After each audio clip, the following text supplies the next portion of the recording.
Assalamualaikum dan selamat petang. Nama saya adalah Muhammad Ashraf bin Azmi dan nombor matrik saya adalah 09DMB5A204. Hari ini saya dan ahli kumpulan saya akan membentangkan tajuk Ultrasonic Testing yang dibimbing oleh lecturer kami iaitu Encik Chok Kong Yu. Ini adalah ahli kumpulan saya iaitu yang pertama adalah Nur Atasha Nabila binti Saring, yang kedua adalah N. Lovely Glory Motius, yang ketiga adalah Farid Iskandar bin Khairul Anwar, dan yang keempat adalah saya sendiri iaitu Muhammad Ashraf bin Azmi. Introduction for ultrasonic testing. Ultrasonic testing uses high frequency sound energy to conduct examinations and make measurements. Ultrasonic examination can be conducted on a wide variety of material forms including castings, forging, welds, and composite.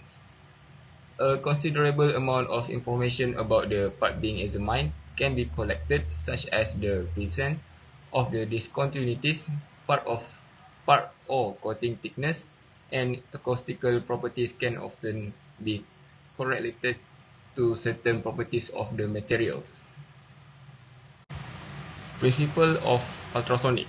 Ultrasonic waves are very similar to light wave in that they can be reflected, and focused.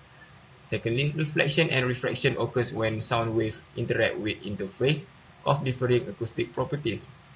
Third one, in solid materials, the vibrational energy can be split into different wave modes when the wave encounters an interface at angle other than 90 degrees. Ultrasonic reflection from the presence of discontinuities or geometric features enable detection and location. The velocity of sound in a given material is constant and can only be altered by a change in the mode of energy. So for the technique for pulse echo, in pulse echo testing, a transducer sends out a pulse of energy and the same or a second transducer listen for reflected energy, an echo. Secondly, reflections occurs due to the presence of discontinuities and the surfaces of the test article. The third one, the amount of reflected sound energy is displayed versus time, which provide the inspector information about the size and the location of features that reflect the sound. Okay. Digital display showing signal generated from sound reflecting of back surface. So the last one, digital display showing the presence of a reflector midway through materials with lower amplitude back surface reflector. Hi, my name is Farid Iskandar bin Khairul Anwar and my matrix number will be 09DMB20F2003. And today I would like to continue my friend Muhammad Ashraf's journey on this chapter of technique through transmission in ultrasonic testing. So the first point will be two transducers located on opposing sides of the test specimen are used. One transducer acts as a transmitter and the other as a receiver.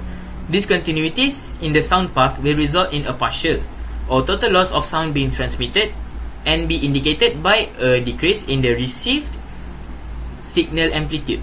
And the last one will be through transmission is useful in detecting discontinuities that are not good reflectors, and when signal strength is weak, it does not provide depth information. On the right side of the screen will be digital display showing received sound through material thickness.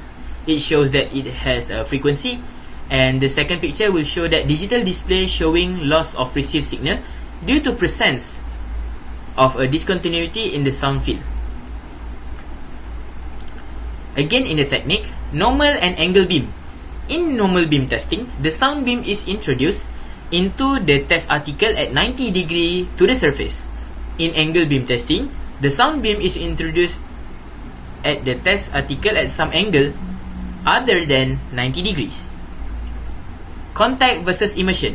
To get useful level of sound energy into material, the air between the transducer and the test article must be removed.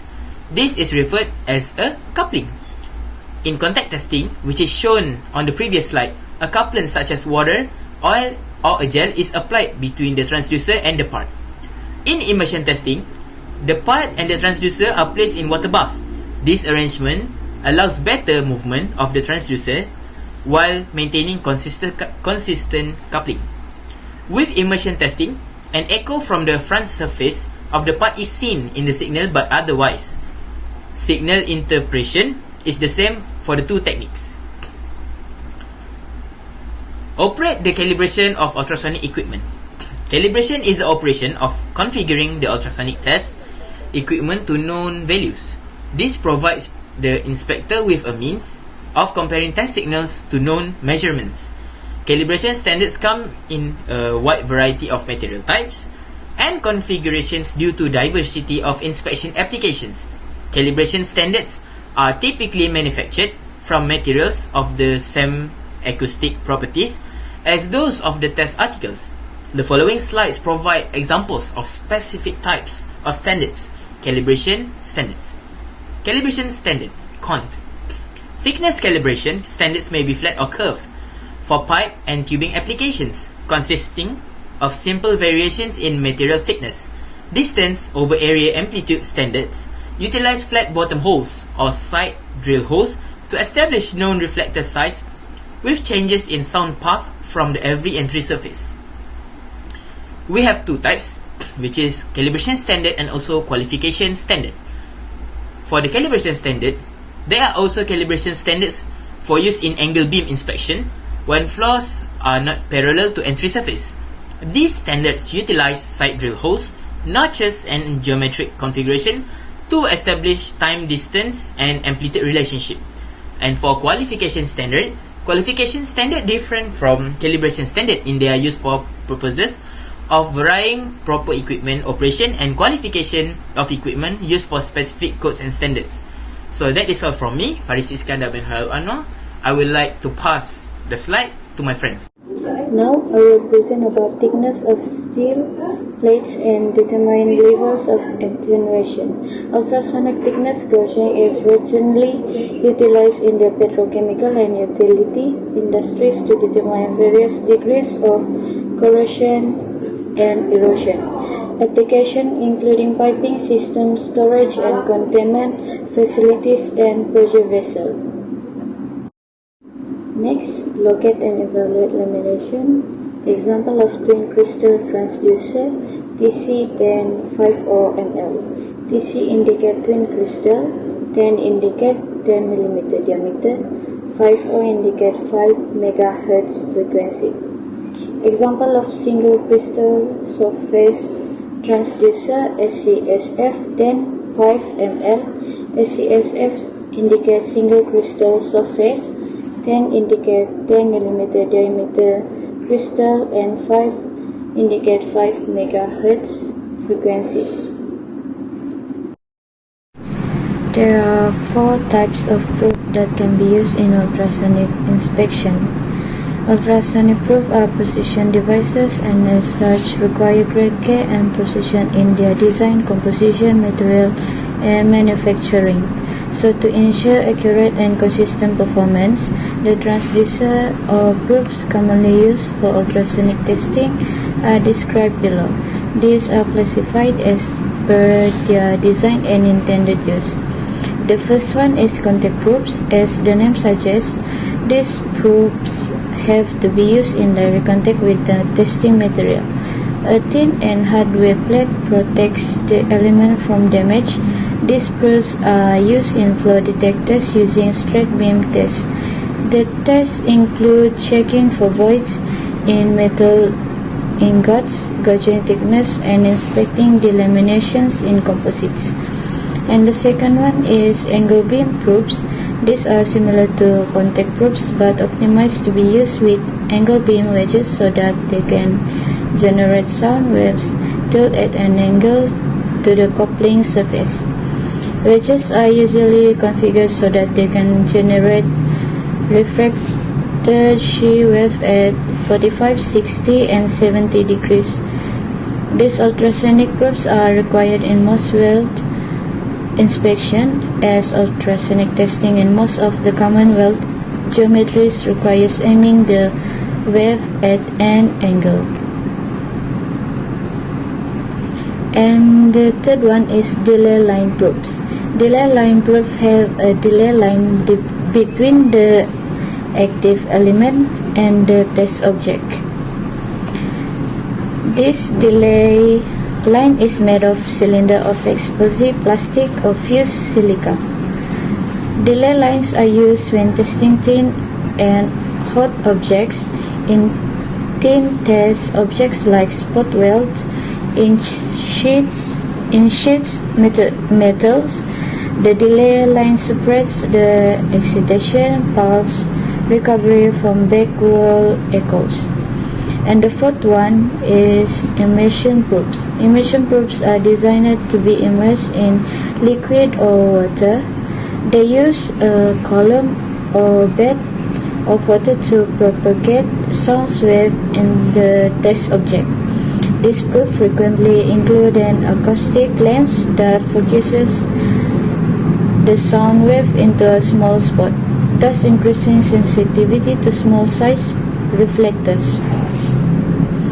These ultrasonic proofs are generally used for scan tests, for online or in-process tests on moving parts, and for optimizing sound wave propagating into sharp grooves, radiuses, or canals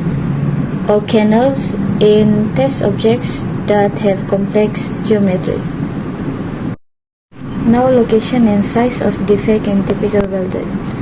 The first one is sidewall lack of fusion. Sidewall lack of fusion, or LOF, is a particularly hard defect to identify. Common bevel angles in weld joints do not often complement the angles used for ultrasonic testing. The second one is lag. During the welding process, powdered or granular flux is melted to provide shielding gases for the welding arc. As the residue cools, the solids from a glass-like substance called slag, which may be trapped in the welded, creating a slag inclusion. An overall irregular shape is a clue that a slag inclusion is the indication being seen. And the third one is crack. Cracks are usually linear and irregular objects. In normal indications, the damping in the transducer causes the right side of the signal to drop off quickly. However, because the crack is jagged, multiple returns result, causing the screen signal to be much wider, thus producing a distinctive indication of the UT screen referred to as a church steeple. For the tools, we have 4 tools that can be used in ultrasonic inspection. That is hydraulic load gauges, horn support table, sound enclosure, and amplitude gauge. Hydraulic load gauges. A load gauge will be measure the actual pounds of force that the welder is applying to the parts being welded. It's a must for ensuring consistent weld pressure between machines. And the second one is horn support table. The table prevents damage to ultrasonic horns, boosters, or an apparatus fingers by acting as a support during attachment and removal. And the third one is sound enclosure. We bring you relief at last from the ear-piercing shriek of an ultrasonic welder. Our full-size sound enclosure reduces sonic vibration noise to a comfortable level. And the fourth one is amplitude gauge. Consistent and correct amplitude is one of the most important factors in achieving a high-quality ultrasonic weld. The amplitude gauge makes measuring and setting that amplitude easy. Hello, my name is Nur Atasha Bila binti Salim. My number matric is 09DMB20F1801. The other tools is contact transducer, immersion transducer, and angle beam transducer. Next is number 8. Conduct testing in accordance with standard. Number 1 is International Organization for Standardizations, ISO. ISO 7963 Non-Destructive Testing, Ultrasonic Testing, Specification for Calibration Block Number 2. ISO DIS 11666 Non-Destructive Testing of Welds, Ultrasonic Testing of Welded Joint, Acceptance Level. ISO DIS 17640 Non-Destructive Testing of Weld, Ultrasonic Testing of Welded Joint. ISO 22825 Non-Destructive Testing of Welds, Ultrasonic Testing, Testing of Welds in austenitic steels and nickel-based alloy. Number 2 is European Committee for Standardization, CEN. EN 583 Non-Destructive Testing, Ultrasonic Examination. EN 13304 Non-Destructive Testing, Terminology. Part 4 Terms used in ultrasonic testing. EN 1712 Non-Destructive Testing of Weld, Ultrasonic Testing of Welded Joint, Acceptance Level. EN 1713 Non-Destructive Testing of Welds, Ultrasonic Testing, Characterization of Indication in Welds. Number 9 is Ability of Defect. First one is Enhanced Corrosion Detection. Analysis not only need a corrosion scanner that can help detect corrosion effectively, but preferable one that adapt to unconventional surface and shapes, most notably curved geometries. An NDT paintbrush scanner, for example, possesses the necessary capabilities that can find corrosion in many forms. It differs from most UT scanners due to its ability to conform to both flat and curved surface with ease. The determination of wall thickness is a vital tool that allows analysis to detect the presence of corrosive anomalies or aberrations. In terms of corrosion, this type of scanner, combined with the right instrument and powerful embedded software, can provide 3D plotting schemes that allow users to explore corrosive area in more detail, allowing managers or operators to make appropriate proactive maintenance decisions. Second one is unconventional phase array techniques for pitting and cracking.